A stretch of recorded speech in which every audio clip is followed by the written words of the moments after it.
Right news in details. Municipality ఎన్నికల్లో కాంగ్రెస్ జోరు కొనసాగుతోంది. 116 మున్సిపాలిటీల్లో 90 స్థానాల్లో కూడా కాంగ్రెస్ పాగా వేసింది. 12 మున్సిపాలిటీల్లో హంగ్ ఏర్పడింది.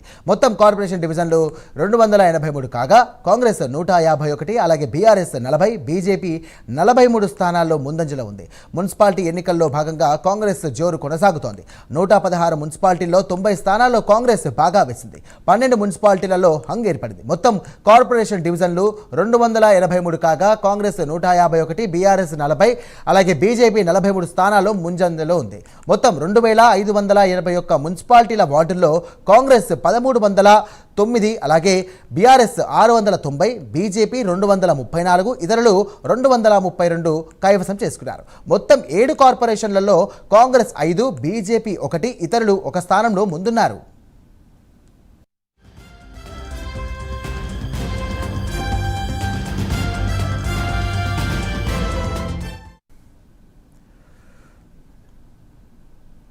తెలంగాణ మున్సిపల్ ఎన్నికల్లో కాంగ్రెస్ హవా కొనసాగుతుంది. దాదాపుగా అన్ని సీట్లు కూడా కాంగ్రెస్కే పట్టం కట్టినట్టుగా తెలుస్తోంది. దీనిపైన మరింత సమాచారం మా కరెస్పాండెంట్ అజీం సిద్ధంగా ఉన్నారు. అజీం, చెప్పండి, ఈసారి కాంగ్రెస్ పార్టీకి అధికారం కట్టబెట్టారు ప్రజలు. దీనికి సంబంధించి కూడా అక్కడ ఉన్నటువంటి నాయకులు ఏమంటున్నారు, అలాగే దీనిపైన ఎవరైనా స్పందించారు ఇప్పటి వరకు ఈ యొక్క విజయానికి సంబంధించి కూడా? కాంగ్రెస్ పార్టీ 116 మున్సిపాలిటీ స్థానాలకు గాను 90 స్థానాలు ఇప్పటికే ఏకగ్రీవంగా కైవసం చేసుకోవడం కూడా జరిగింది. సో ఈ నేపథ్యంలో కాంగ్రెస్ పార్టీ ఇప్పటికే గాంధీవరంలో పెద్ద ఎత్తున సంబరాలు కూడా నిర్వహించింది. అయితే పీసీసీ అధ్యక్షుడు మహేష్ కుమార్ గారు ఫోన్లో మాట్లాడుతూ కూడా మేము ముందుగానే చెప్పాం, ముందుగానే పసిగట్టాం, ఆల్రెడీ మా సీఎం కూడా ముందుగానే చెప్పారు, ఖచ్చితంగా 90 స్థానాల నుంచి 100 స్థానాల వరకు కైవసం చేసుకుంటాం. అలాంటి పరిపాలన ఏదైతే ప్రజాపాలన తెలంగాణ రాష్ట్రంలో జరుగుతుంది. సో ప్రజల్లో ఎక్కడ కూడా వ్యతిరేకత లేదు. పూర్తి స్థాయిలో కూడా ప్రజలకు కాంగ్రెస్ పార్టీ పరిపాలనపై, ప్రజాపాలనపై నమ్మకం ఉంది. గత 10 ఏళ్ల బీఆర్ఎస్ పాలనను ఏదైతే ప్రజలందరూ కూడా తిరస్కరించారు, అది మనకు చాలా స్పష్టంగా అసెంబ్లీ ఎన్నికల్లో కనిపించింది. అలాగే ఏదైతే ఎంపీ ఎన్నికల్లో కనిపించింది, సర్పంచ్ ఎన్నికల్లో కూడా కనిపించింది. అదే తీర్పు ఖచ్చితంగా ఏదైతే మున్సిపల్ కార్పొరేషన్ ఎన్నికల్లో కూడా కనిపిస్తుందని చెప్పుకుంటూ వచ్చాం. అదే రకంగా కనిపించిందని చెప్పి కూడా కాంగ్రెస్ పార్టీకి సంబంధించిన నాయకులు చెప్పుకుంటూ కూడా వచ్చారు. సో అదే రకంగా తీర్పు కూడా వచ్చింది. సో 12 స్థానాలుగా ప్లేస్లో మాత్రం హంగ్ ఏర్పడింది. సో హంగు ఉన్నటువంటి స్థానాల్లో స్వతంత్ర అభ్యర్థులు చాలా కీలకంగా వ్యవహరిస్తారు. వారికి సంబంధించి ఇప్పటికే క్యాంప్ రాజకీయాలు నడుస్తున్నాయి. అటు బీఆర్ఎస్, కాంగ్రెస్ పార్టీ ఆ స్వతంత్ర అభ్యర్థుల్ని తీసుకెళ్లే పనిలో కూడా పడ్డారు. ఇక వీటితో పాటు ఎక్స్ అఫీషియో మెంబర్స్ ఓట్లు కూడా అవసరం పడే అవకాశం ఉంది. ఎక్స్ అఫీషియో ఓట్లు పడితే కూడా ఖచ్చితంగా కాంగ్రెస్ పార్టీకి సంబంధించిన ఎమ్మెల్యేలు, ఎమ్మెల్సీలు, రాజ్యసభ సభ్యులు, ఎంపీలు ఉన్నారు. కాబట్టి మరొక 5 నుంచి 8 స్థానాలు ఖచ్చితంగా కాంగ్రెస్ పార్టీకి వచ్చేటువంటి అవకాశం కూడా ఉంది. కాబట్టి దాదాపు 116 మున్సిపాలిటీ స్థానాల్లో 100 సీట్లకు కైవసం కాంగ్రెస్ పార్టీ చేసుకునే దిశగా ఉంది. కాబట్టి కాంగ్రెస్ నేతల్లో మాత్రం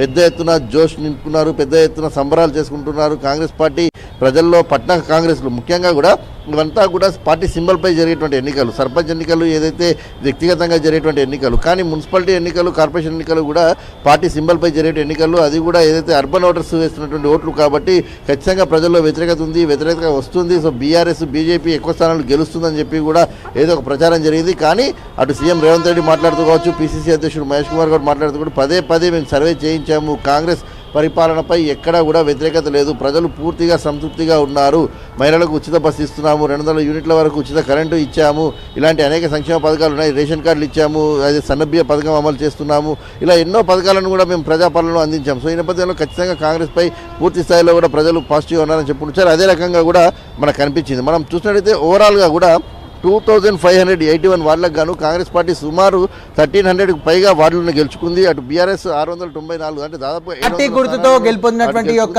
ఎన్నికలు అంటున్నారు మీరు కూడా. సో అందరు కూడా అదేగా ఫిక్స్ అవుతున్నారు.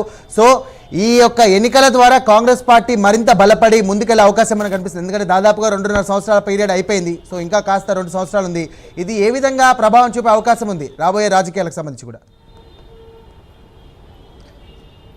ఖచ్చితంగా కాంగ్రెస్ పార్టీకి ఇది చాలా పాజిటివ్ అటెన్షన్గా మనం తీసుకోవచ్చు. చాలా జోష్గా కూడా కాంగ్రెస్ పార్టీకి సంబంధించిన కార్యకర్తలు, నేతలు అందరూ కూడా ముందుకు సాగేటువంటి అవకాశం ఉంటుంది. మీరు అన్నట్టు కూడా ఇప్పటికే కాంగ్రెస్ పార్టీ ప్రభుత్వం ఏడుపడి దాదాపు 2.5 ఏళ్లకు దగ్గరగా వస్తుంది. సో ఈ నేపథ్యంలో ఈ సమయంలో మున్సిపాలిటీ ఎన్నికలు అంటే అర్బన్ ఓటర్స్ తీర్పు అటు అధికార కాంగ్రెస్ పార్టీకి వైపు ఉండడంతో ఖచ్చితంగా కాంగ్రెస్ పార్టీకి సంబంధించి ఒక పాజిటివ్ ఇండికేషన్సే అని మనం చెప్పుకోవచ్చు. రానున్నటువంటి ఎన్నికల్లో కూడా కాంగ్రెస్ పార్టీ మరింత జోష్గా ముందుకు వెళ్ళే అవకాశం ఉంటుంది. ఎందుకంటే మున్సిపల్ ఎన్నికల తర్వాత ఆల్రెడీ జెడ్పీటీసీ, మండల పరిషత్ ఎన్నికలు ఎంపీటీసీ ఎన్నికలకు కూడా వెళ్ళాలని చెప్పి కాంగ్రెస్ పార్టీ భావిస్తుంది. కాబట్టి ఆ ఎన్నికల్లో వెళ్ళడానికి మరింత జోష్గా మరింత ఎక్కువ స్థానాలు కైవసం చేసుకోవడం అనే ధీమాతో ముందుకు వెళ్ళే అవకాశం ఉంటుంది. ఎందుకంటే ఇటు పట్టణ ప్రజలే కాంగ్రెస్ పార్టీకి ఈ మేరకు పట్టం కట్టారు అంటే ఖచ్చితంగా అటు ఉన్నటువంటి విలేజ్కి సంబంధించినటువంటి ప్రజలు కూడా ఎక్కువ శాతం కూడా ఎందుకంటే ఓట్లు తమకు వేసే అవకాశం ఉంటుంది. అటు రేషన్ కార్డులు, సన్న బియ్యము, రైతు బంధు, రైతు భరోసా, రైతు బీమా, అలాగే దాంతోపాటు మహిళలకు సంబంధించిన ఉచిత బస్సు, 200 యూనిట్ల వరకు కరెంటు ఫ్రీ, 500కే గ్యాస్, ఇలాంటి ఎన్నో సంక్షేమ పథకాలు కాంగ్రెస్ పార్టీ చేసింది. ఇవన్నీ ప్రజల్లోకి కూడా మేము తీసుకెళ్తాము. అలాగే యూరియాకి సంబంధించిన కొరత విషయంలో కూడా కొత్తగా యాప్ తీసుకొచ్చి యూరియాకి సంబంధించిన విషయంలో ఎక్కడా లోటుపాట్లు లేకుండా, ఎక్కడా ఇబ్బందులు లేకుండా ఇలాంటి అనేక అంశాల్లో కాంగ్రెస్ పార్టీ ప్రజలకు ఏదైతే చేసుకుంటూ వస్తుంది. సో ఈ నేపథ్యంలో రానున్నటువంటి జెడ్పీటీసీ, ఎంపీటీసీ ఎన్నికల్లో కూడా దానికంటే ముందే కాంగ్రెస్ పార్టీ కూడా రైతు బంధు మరొకసారి 9,000 కోట్లకు సంబంధించినటువంటి నిధుల్ని రైతు బంధు పేరుతో రైతుల ఖాతాలో వేయడానికి కూడా సిద్ధమైంది. సో ఈ ఫలితాలు రానున్నటువంటి ఎన్నికల్లో, రానున్న రాజకీయాల్లో కూడా కాంగ్రెస్ పార్టీకి మరింత బూస్టప్ ఇచ్చేటువంటి అవకాశం ఉంటుంది, మరింత దూకుడుగా ముందుకు వెళ్ళే అవకాశం ఉంటుంది, మరింత మంచిగా పరిపాలన అందించడానికి చాలా ఆస్కారంగా ఉంటుందని చెప్పి కాంగ్రెస్ పార్టీకి సంబంధించిన నేతలు చెప్పుకుంటూ వస్తున్నారు. సో మరి బీఆర్ఎస్ ప్రధాన ప్రతిపక్ష పార్టీ ఎలా ఎదుర్కొంటుందో చూడాల్సి ఉంటుంది. గత 10 ఏళ్ళు అధికారంలో ఉంది. గతంలో ఉన్నటువంటి మున్సిపాలిటీలు కావచ్చు, కార్పొరేషన్లు కావచ్చు, అన్నీ కూడా బీఆర్ఎస్ చేతుల్లో ఉన్నాయి. సో ఇప్పుడు అవన్నీ కూడా కోల్పోవాల్సి వచ్చింది. సో మేము కాంగ్రెస్ పార్టీలో ప్రజల్లో వ్యతిరేకత పెరుగుతుంది, ఖచ్చితంగా పట్టణ ప్రజలంతా కూడా బీఆర్ఎస్ వైపు ఎదురు చూస్తారని చెప్పి అటు బీఆర్ఎస్ కావచ్చు, అలాగే కేంద్రంలో అధికారంలో ఉన్నటువంటి బీజేపీ పార్టీ కావచ్చు, రెండు కూడా చెప్పుకుంటూ వచ్చాయి. కానీ మనం చూసినట్టయితే ఇక్కడ మున్సిపాలిటీలో ఫలితాలు, కార్పొరేషన్ల ఫలితాలు ఆ రెండు పార్టీలకు కొంత అనుకున్నంత పాజిటివ్గా అయితే రాలేదు. సో ఒకవైపు బీజేపీకి అయితే ఒక మున్సిపాలిటీ ఏదైతే ఒక కార్పొరేషన్ అయితే వచ్చింది, కరీంనగర్ కార్పొరేషన్ వచ్చింది.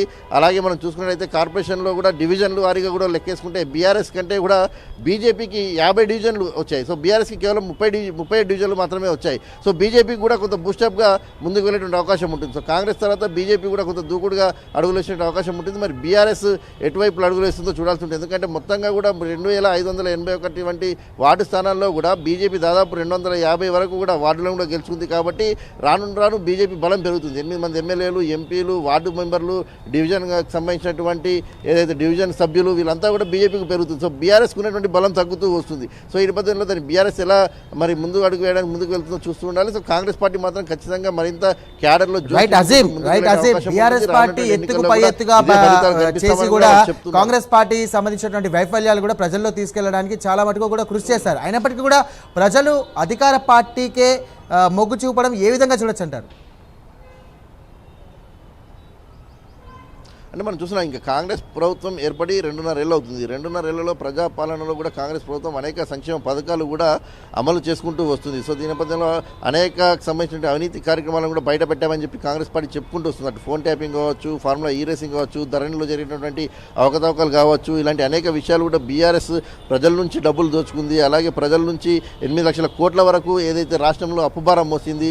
కాంగ్రెస్ ఉన్నప్పుడు సోనియా గాంధీ హయాంలో తెలంగాణను ఇచ్చింది. తెలంగాణ ఇచ్చినప్పుడు ధనిక రాష్ట్రంగా ఉన్నటువంటి రాష్ట్రాన్ని ఏదైతే అప్పుల రాష్ట్రంగా మార్చింది బీఆర్ఎస్. సో ఇలా అనేక అరాచక పాలనను ఏదైతే బీఆర్ఎస్ కూడా చేసిందని చెప్పి కూడా బీఆర్ఎస్కి కౌంటర్గా కూడా కాంగ్రెస్ పార్టీ కూడా ఏదైతే చెప్పుకుంటూ వచ్చింది. సో ప్రజలు ఎప్పుడో ఎలాగైతే అసెంబ్లీ ఎన్నికల్లో, పార్లమెంట్ ఎన్నికల్లో కాంగ్రెస్ పార్టీని నమ్ముకుంటూ వచ్చారో అదే రకంగా కూడా కాంగ్రెస్ ప్రభుత్వం ఏర్పడిన తర్వాత చేసినటువంటి సంక్షేమ పథకాలు ఏవైతే ఉన్నాయో ఆ సంక్షేమ పథకాల వైపు కూడా కొంత మేరకు చూశారనేటువంటి విధానం మనకు చాలా స్పష్టంగా కనిపిస్తుంది. ముఖ్యంగా ఏదైతే మహిళలకు సంబంధించిన ఉచిత బస్సు విషయంలో కావచ్చు, 200 యూనిట్ల వరకు ఉన్నటువంటి కరెంటుకు సంబంధించిన విషయం కావచ్చు, ఇందిరమ్మ ఇళ్లకు సంబంధించిన ఇష్యూ కూడా ఇక్కడ ప్రధానంగా ఇందిరమ్మ ఇల్లు కూడా టౌన్ ఓటర్కి సంబంధించి కూడా ఏదైతే ఇందిరమ్మ ఇళ్లకు సంబంధించిన విషయంలో కూడా కాంగ్రెస్ ప్రభుత్వం వచ్చిన తర్వాత చాలా మందికి ఏదైతే లబ్ధిదారులకు ఏదైతే ఇందిరమ్మ ఇళ్లను దానికి కావాల్సినటువంటి డబ్బులను కూడా ఏదైతే ఇస్తూ వస్తుంది. దీంతోపాటు గత 10 ఏళ్లలో ఎక్కడా కూడా రేషన్ కార్డులు ఇవ్వని పరిస్థితి కనిపించింది. సో ఈ కాంగ్రెస్ ప్రభుత్వం ఏర్పడిన తర్వాత రేషన్ కార్డులు ఇవ్వడము, సన్న బియ్యం పథకము ఏదైతే అమలు చేయడము, ఇలాంటి అనేక పథకాలు కూడా ఏదైతే అర్బన్ ఓటర్స్ కూడా పనికొచ్చేటువంటి కొన్ని కీలకమైనటువంటి పథకాలు కూడా కాంగ్రెస్ ప్రభుత్వంలో ఉన్నాయి. సో ఈ నేపథ్యంలో ప్రజలందరూ కూడా కాంగ్రెస్ వైపు ఈ రకంగా చూశారు. సో ఇంకా 2.5 ఏళ్ల పాటు కూడా కాంగ్రెస్ ప్రభుత్వం అధికారంలో ఉంటుంది. కాబట్టి ఇప్పుడు కనుక కాంగ్రెస్ పార్టీకి అధికారం ఇచ్చినట్టయితే, మరింత బలం ఇచ్చినట్టయితే ఖచ్చితంగా మున్సిపాలిటీలో, కార్పొరేషన్లలో కూడా మరింత డెవలప్మెంట్ జరిగేటువంటి అవకాశం ఉంటుంది. ఎందుకంటే గత 10 ఏళ్ళు బీఆర్ఎస్కి ఇచ్చాం, ప్రస్తుతం అధికారంలో రాష్ట్రంలో కాంగ్రెస్ పార్టీ ఉంది. సో ఖచ్చితంగా కాంగ్రెస్ పార్టీకి ఈ మున్సిపాలిటీలు కానీ లేకపోతే కార్పొరేషన్లు కనుక గెలిపించినట్టయితే, బలం ఇచ్చినట్టయితే ఖచ్చితంగా మరింత నిధులతో ఈ కార్పొరేషన్లకు సంబంధించిన అంశం కావచ్చు, లేకపోతే మున్సిపాలిటీలకు సంబంధించినటువంటి ఏరియా కావచ్చు, అంతా కూడా టౌన్ అంతా కూడా డెవలప్ అయ్యే అవకాశం ఉంటుందని చెప్పి కూడా ప్రజలు భావించి ఏదైతే కాంగ్రెస్ పార్టీకి ఓటు వేసి ఉండొచ్చు అనేది ఒక అంచనా అయితే ఇటు ఆ రాజకీయ వర్గాల్లో అయితే ఒక చర్చ జరుగుతుంది. మరి రానున్నటువంటి ఎన్నికల్లో కూడా ఇలాంటి ఫలితాలే ఉంటాయా లేదా అనేది కూడా చూడాల్సి ఉంటుంది.